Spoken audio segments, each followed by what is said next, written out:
All right, y'all, what's going on? It's Combo Breaker 99. I'm back with another video. All right, y'all, so I was just checking out this new interview with Valentina Shevchenko. And in this interview, she talked about a few different things, which I'm probably talking about this on my next podcast episode, or I might do another video just talking about some of the things here, because there was some interesting news that she just brought up about what she wants to do moving forward in the game, just some of the basic stuff. But I just kind of like to bring this stuff up just to kind of remind people of why she's champion and why some of these new contenders and new prospects that are coming in, they have to understand that there's a long hard road ahead of them, and they have to put the same hard work in that the champion Valentina Shevchenko has.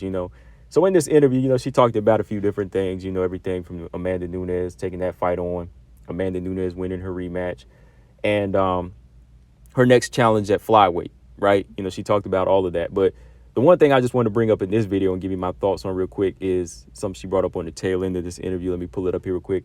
Is Amanda Serrano calling her out, and basically all the other flyweights calling her out, and she pretty much addressed it like I've been saying as well, and like a lot of other people have been saying that, follow the champion closely.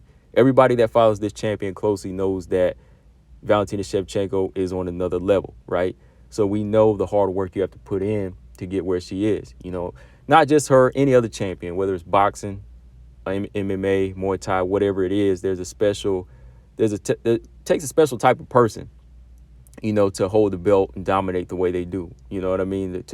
To just continue to work this hard and not listen to everybody else and just stay focused. That takes a lot. That's why I say, I follow her and many other champions where you kind of see the same pattern. And I'm not going to give you the pattern. I want people to see it for themselves. That's why I do these videos sometimes, just so you can understand what I'm talking about when I break these champions down. Because if you follow her pattern versus like a Floyd, Ali, all these other champions in the game, John Jones, Izzy, you know what I mean? You'll start to see a pattern. That's why I want y'all to find it. I ain't going to tell you. That's why when I do these videos, I put them on a special level, because you can see the hard work and the focus in them that they put into the game, that, that defense, dominance, and discipline, right?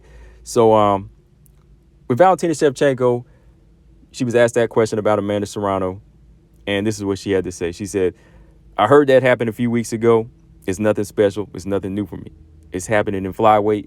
Every other new girl who joins the UFC is having their debut straight away, starts calling my name out and saying they'll be my next challenger. But what happens after that? They have one or two fights, they lose this fight, and that's it. We're moving forward, and that's why I get used to people calling me out and wanting to fight, so it's whatever. One more, one less, people don't care, and I don't care." So right there, I got to say, that's how a real champion addresses, the young guns and the knuckleheads, calling them out. They know that, this is a special level. It took a lot of hard work to get here, to get to this top. It took a lot of hard work to get there. And the fighters that are calling her out, she can just take a look down the mountain and say, okay, this fighter here, they don't have the right equipment to get up here. They don't have the right shoes to get up this mountaintop.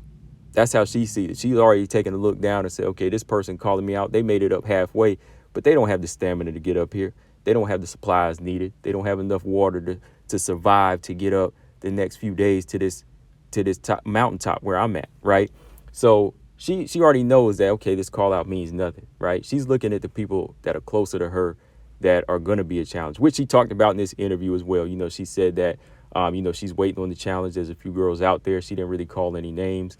She just said that eventually somebody's going to be there that's going to make her have to study and actually, study that fighter's plan, right? But as of right now, like the people she's talking about, which I did a video on, Amanda Serrano, that's more of just shock value. Like I said, that's my thoughts.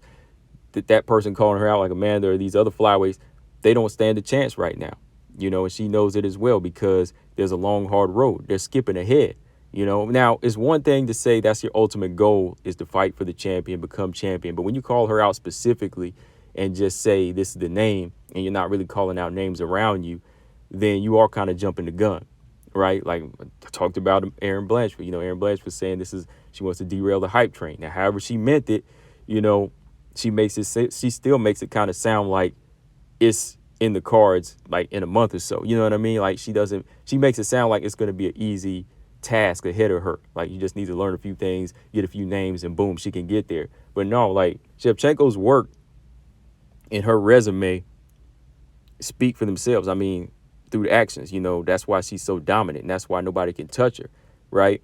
So for Erin, at her age, she has to understand this is not a hype train. But when she addressed the flyweights, I like the fact she didn't even call any of them out. She knows it's happening.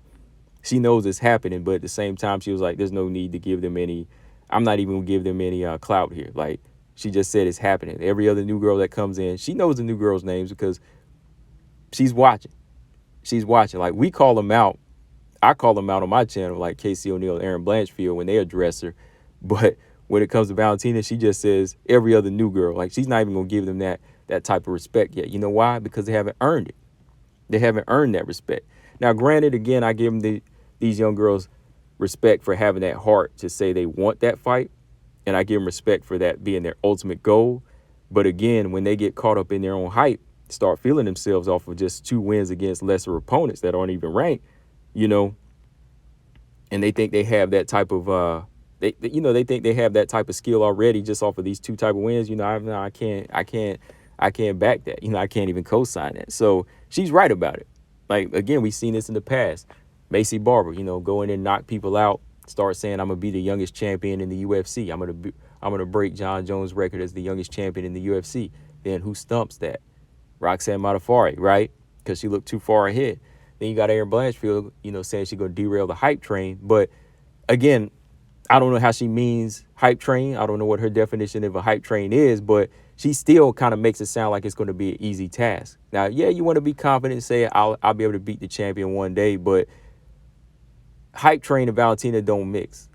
You know what I mean? And to make it sound like it's going to be an easy task, like it's right around the corner after maybe 2 or 3 fights, that's just false confidence. You're just building yourself up the wrong way. That's why I say, like, these fighters just need to keep quiet and study Valentina.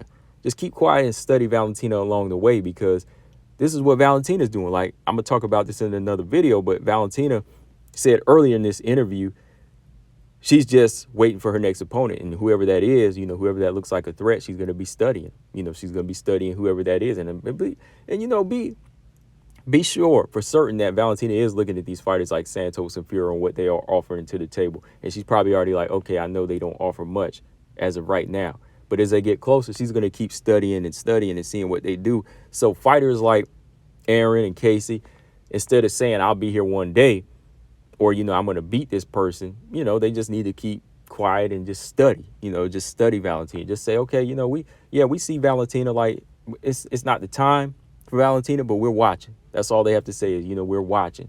And, I'll kind of understand where they're coming from that perspective. So, yeah, like, fighters like Macy, they went on their little win streaks and knockout streaks, and then they get that confidence, but they haven't even touched the top 10, and they ignore the tasks around them. That's why they wind up losing, and she's been watching. See, Valentina has been watching.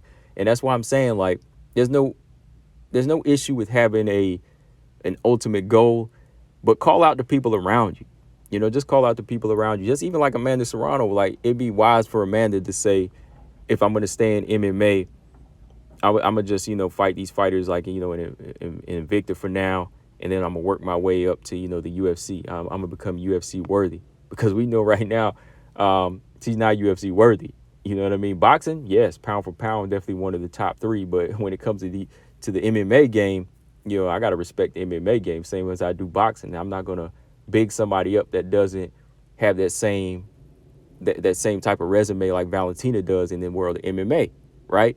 So, yeah, man, that's my thoughts on that. Like I said, I just have to respect Valentina Shevchenko, especially throughout this interview. Like I said, just on how she takes her approach. There's not a lot of clout chasing. She doesn't do any name calling. It's just basically A, B, C. When this person's ready, they can have me. But if they're not ready, hey, continue to climb that mountaintop before you can even say my name, right? That's how it should be. But we'll see. We'll see if there is a girl that goes on like a 4-fight win streak and breaks into the top 5, if they're still going to have that same energy when it all comes down to it. Are they going to still have that same energy and call out Valentina when they get to number 5? We'll see. Let me know, guys, what y'all think. Combo Breaker 99. I'm out. Subscribe. Peace.